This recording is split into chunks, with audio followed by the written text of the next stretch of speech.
This is Sundar Pichai. Recently, he's been put in charge of a whole bunch of stuff at Google.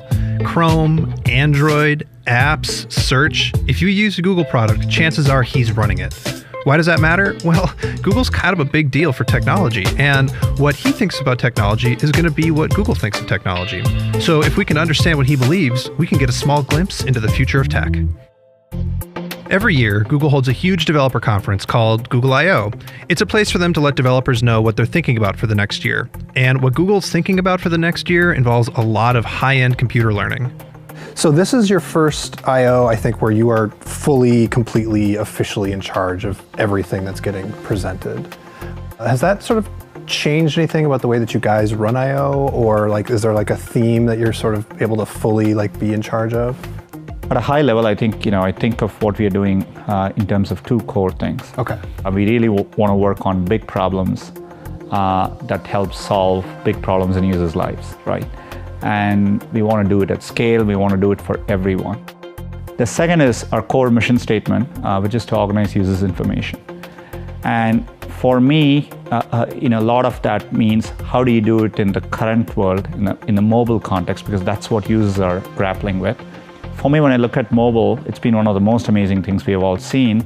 But from a user standpoint, they're deluged with information, which is great. They get a lot of stuff done, but we think we can help do it better. So you will see us talk about how we can take Google Now and make it work better in the context of your phone. And if you're looking for information in the context of using applications, how can we do that? If you listen to what Sundar is talking about, you can see how it applies to everything that Google is announcing here at I/O. Photos is going to give you all of your photos in the cloud, and it's going to use Google's computers to help you search them. Android M has this crazy new feature called Now on Tap that can search inside apps and give you suggestions for what you want to do. And even Cardboard is using Google servers to stitch together 360-degree 3D virtual reality video. They're all examples of Google's advancements in machine learning. It gives everyone the power of Google's supercomputers right on their phone. Supercomputers for you or me is great and all, but Google's next step is to bring them to people that haven't had computers at all. So I've been talking to a bunch of people over the past couple of weeks, and a phrase I'm hearing over and over again is, the next billion. There's a billion people using Android. How do we get the next billion? And it seems like you guys are doing a lot. But what do you think is the most effective? Where are you going to have the most gains? The entire PC industry reached about 1.7 billion people. We are truly dealing with the first computing platform which is going to touch people at scale. Mm-hmm.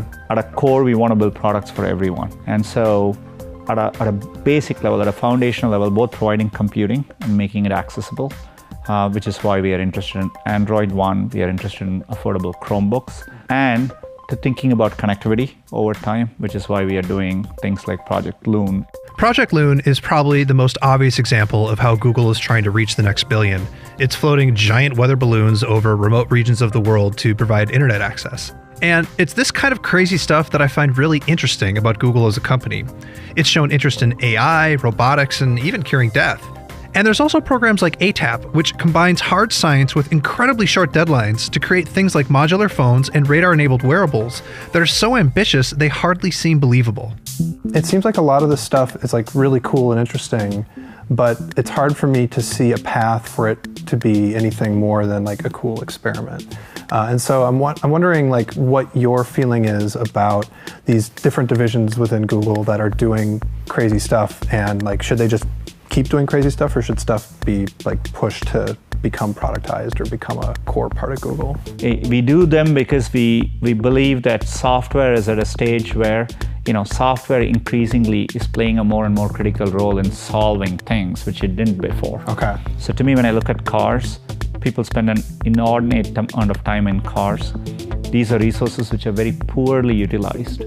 Right now, as we speak, you can look outside and you can see all the cars which are parked. Right, the cars we rented to get here is just sitting in the parking lot. That's right, so they get used less than 10%. So we see these problems and we see, okay, can we solve it at scale? And does computing play a part in it, software and computer science? And while the effort may seem ambitious or crazy, we take a very disciplined approach inside, right? Okay. So those are thought through like businesses which we are building, and it's just that we are willing to take a long-term view but we run them in a very disciplined way.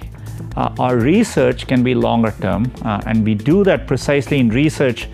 When we take research projects like Google ATAP or a core research, we never know whether some of them even makes viable business applications, but we want to push the technology at times because you don't know what's possible on the other side.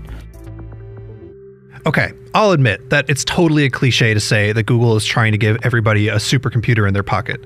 But that is really what they're trying to do. It's an egalitarian vision of the future of computing, and even if you're not a fan of all of their advertising and tracking, it's still hard not to be inspired by Sundar's vision.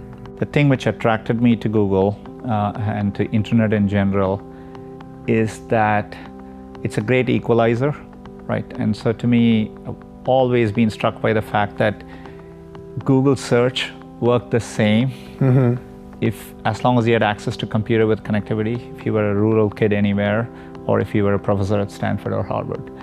And to me, I want Google to strive to push to do that, not just build technology for a certain segments, right? For me, it matters that we drive technology as an equalizing force, as an enabler to everyone around the world.